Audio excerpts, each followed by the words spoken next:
ایک دن اس کی ماں بیمار ہو گئی۔ ڈاکٹر نے کہا کہ انہیں آرام کی ضرورت ہے، لیکن احمد اپنی مستی میں مگن رہا۔ ماں ہر رات اللہ سے دعا کرتی، یا اللہ میرے بیٹے کو تو ہدایت دے۔ ایک رات احمد دیر سے گھر لوٹا۔ اس نے دیکھا کہ اس کی ماں سجدے میں تھی، لیکن بہت دیر تک اٹھی نہیں۔ جب وہ پاس گیا تو دیکھا کہ ماں کی روح تو اللہ کے پاس چلی گئی۔ اس کے ہونٹوں پر آخری لفظ تھا، یا اللہ میرے بیٹے کو معاف کر دینا۔ اب یہ لڑکا سوچنے پر مجبور ہوا کہ میری ماں مجھ کو تو چھوڑ کر اللہ کے پاس جا چکی ہے، اس کے پاس افسوس کے علاوہ کچھ نہیں رہا۔ اب احمد نے سوچا کہ مسجد میں جاؤں اور میری ماں کے لیے دعا کروں۔ اب احمد کے گاؤں والوں نے سوچا احمد کی ماں اس دنیا سے جا چکی ہے، کیوں نہ ہم سب گاؤں والے مل کر چندہ اکٹھا کریں تاکہ احمد کہیں دور جا کر علم حاصل کرے۔ پھر گاؤں والوں نے چندہ بہت سارا اکٹھا کیا۔ اب احمد کسی مدرسے میں جا کر داخلہ لیا اور علم حاصل کرنے کی تیاری شروع کر دی۔ پھر احمد نے جم کر 15 سال پڑھائی کیا، پھر ایک بہترین عالم دین بنا۔ پھر احمد اپنے گھر واپس آیا۔ گاؤں والے احمد کو دیکھ کر خوش ہو گیا۔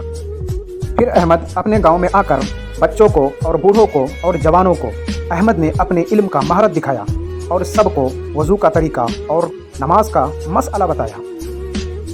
اب آپ سوچئے، جو لڑکا ماں کی بات نہیں مانتا تھا، اب وہ لڑکا کتنا بدل گیا ہے۔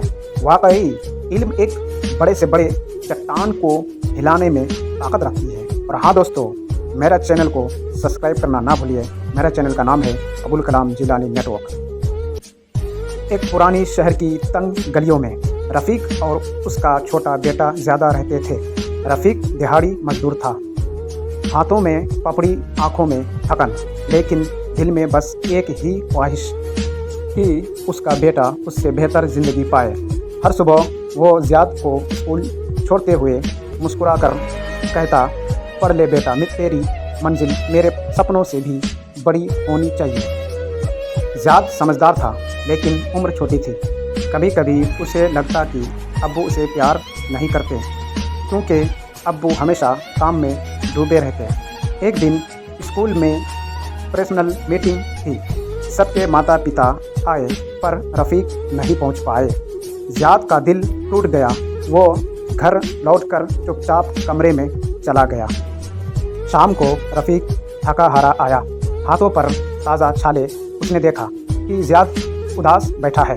رفیق اس کے پاس بیٹھا اور بولا، بیٹا میں آج نہیں آ پایا۔ زیاد کی آنکھیں بھر آئی۔